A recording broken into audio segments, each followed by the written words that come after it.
Et salut à tous les amis, c'est Nefalo et dans cette vidéo on continue le mode carrière chez Alpine. Donc c'est parti. Et aujourd'hui c'est le Grand Prix d'Australie, donc j'espère que ça va vous plaire.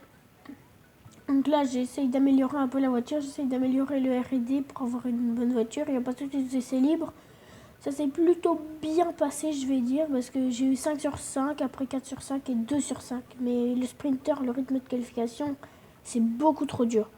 Donc là, voilà, on va faire avec, mais c'est vrai que c'est un peu énervant parce que c'est un peu trop dur, quoi. Donc voilà, on est parti tout de suite pour la Q1. Les qualifications, vu qu'on attaque notre premier tour en Q1 avec des pneus neufs parce qu'on est obligé, il n'y a pas de pneus usés. Et j'ai oublié de changer la location des pneus. Parce qu'en fait, j'ai des pneus médiums pour la Q2. J'ai oublié de changer la location. Donc on va terminer cette première tentative en Q1, attention. À ne pas faire d'erreur. Et hop là, l'erreur qu'il fallait pas faire. On va perdre largement 4 dixièmes ici. Bon, c'est pas grave. Mais le tour va pas être terrible. Donc va falloir enchaîner sûrement avec un deuxième tour. Donc on attaque le deuxième tour. Ça passe plutôt rapidement ici. On active le DRS et on passe dans ce virage compliqué, on va dire, parce qu'il se passe à pleine vitesse. Il y a le mur juste à droite et juste à gauche. Et là, on arrive dans cette nouvelle zone de DRS. C'est la toute nouvelle de cette année.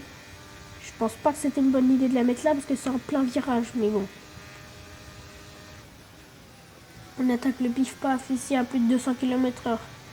Attention à ne pas faire d'erreur. On active le DRS.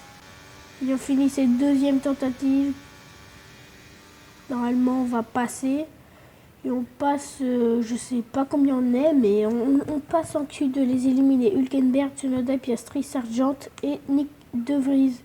Et la Q2, j'ai oublié de filmer. Donc on passe en Q2, on est en 5ème, les éliminer Magnussen, Ocon, Joe, Norris et Albon. Je suis désolé, j'ai oublié d'enregistrer la Q2 et l'opening, enfin le truc là, juste avant que le Grand Prix démarre, où ils parlent les commentateurs. J'ai oublié de l'enregistrer. C'est pas grave, mais je suis vraiment désolé. Je m'excuse. Ça ne se reproduira plus.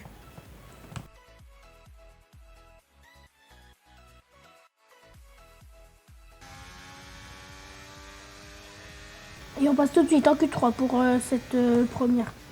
On n'a pas fait de première tentative. Donc là, c'est notre seule et unique tentative. Si on n'a pas le droit à l'erreur. Donc on arrive ici dans ce virage compliqué. On arrive directement à la fin du tour, qui se passe plutôt bien pour l'instant. On active le DRS et le RS activé à pleine balle. On va voir combien ça nous place sur la ligne. Et sur la ligne, on est 8ème. C'est bien. C'est très bien même pour notre deuxième qualification en Formule 1. On est parti pour le Grand Prix. C'est parti, les feux qui s'allument et boum, le départ de ce Grand Prix d'Australie 2023 de Formule 1 sous la pluie. Je vous avais pas dit, mais il pleut. Et moi, la pluie, ça ne réussit pas bien. Donc on va voir comment va se dérouler ce Grand Prix. Attention, déjà une erreur. La voiture est inconduisible. C'est un véritable bateau. La voiture est inconduisible. C'est horrible. Et attention à ne pas se toucher. On voit rien. Il y a de l'eau partout. Mais attention à ne pas se toucher avec les autres pilotes. Et attention. On passe vraiment pas vite ce virage. D'ailleurs, n'hésitez pas à vous abonner et activer la cloche, ça me ferait super plaisir. Et on finit ce premier tour. Lance Stroll qui a déjà pris une avance sur nous, plus d'une seconde.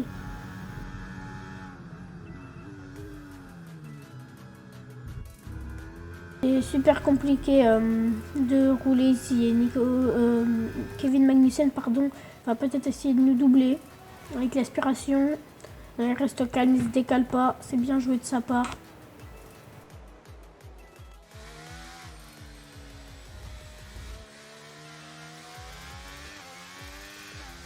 Max Verstappen qui est pour l'instant premier, suivi de Perez, de Russell, de Leclerc, d'Hamilton, d'Alonso, de Sainz de Lance Stroll, de moi et de Kevin Magnussen pour compléter le top 10. Et hop là, l'erreur! L'erreur encore une fois qu'il ne fallait pas faire. Comme au premier virage tout à l'heure. Faut faire attention. Il va falloir faire attention dans ce Grand Prix de ne pas faire plus d'erreurs que ça. On attaque maintenant le troisième tour. J'allais dire DRS pour activer, mais on peut pas l'activer parce que il pleut. Donc voilà.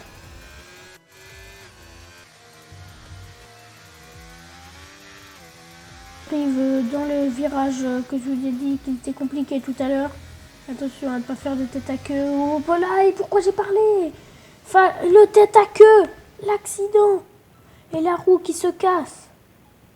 L'accident, on va devoir abandonner ce Grand Prix. Oh non. Oh, ça me fout vraiment la rage.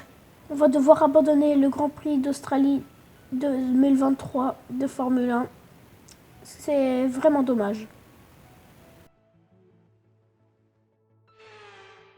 Nous avons pu observer de superbes batailles dans les rues de Melbourne aujourd'hui. Quelle magnifique victoire! D'après vous, Jacques, qu'est-ce qui lui a permis de sceller cette victoire aujourd'hui? Le facteur pluie a tendance à pimenter la course et laisser la part belle au hasard. Il a fallu en tirer parti pour s'imposer aujourd'hui. Dans ces conditions, il y a toujours une grande part d'incertitude, mais notre pilote a réussi à aller jusqu'au bout et avoir le dessus.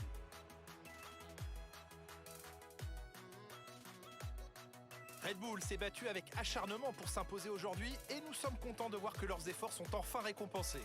Il faut dire que l'équipe autrichienne apporte beaucoup à ce sport et on ne peut s'empêcher de partager leur joie.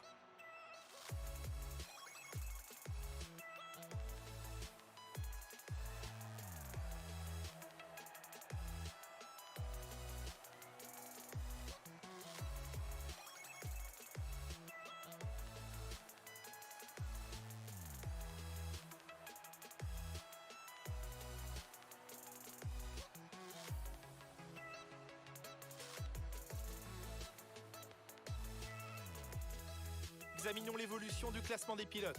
Max Verstappen est désormais en tête du championnat des pilotes. Nous avions une belle brochette de talent en piste aujourd'hui, Jacques, mais qui choisiriez-vous comme pilote du jour? Max Verstappen semblait se faufiler avec une facilité déconcertante entre les autres pilotes aujourd'hui. C'est donc lui que je choisirais. Le moment est venu de jeter un œil au classement des constructeurs. Red Bull prend la tête du championnat. AlphaTauri continue son ascension au classement grâce à une performance admirable ce week-end. Je suis à la fois épuisé et comblé par ce week-end de Formule 1, mais je vous donne déjà rendez-vous pour le prochain. Donc les amis, on finit dernier de ce Grand Prix. Esteban Ocon finit donc 9e, il marque 2 points. Ben, c'est bien, il marque 2 points. Et nous on est dernier et George Russell a abandonné aussi le Grand Prix. Ça fait 0 points, c'est vraiment dommage. Donc on est toujours 10e du classement, ça n'a pas bougé. Et on va se battre avec notre coéquipier pour le classement. En même temps, c'est le début, donc on se bat aussi avec Norris et Stroll. Mais ouais, on est 10e du classement et du classement constructeur, on est 5e avec 7 points. C'est plutôt pas mal, ça va. Mais on a fait que 2 Grands Prix, mais pour 2 Grands Prix, c'est déjà bien. Donc les amis, c'était Nefalo, à plus.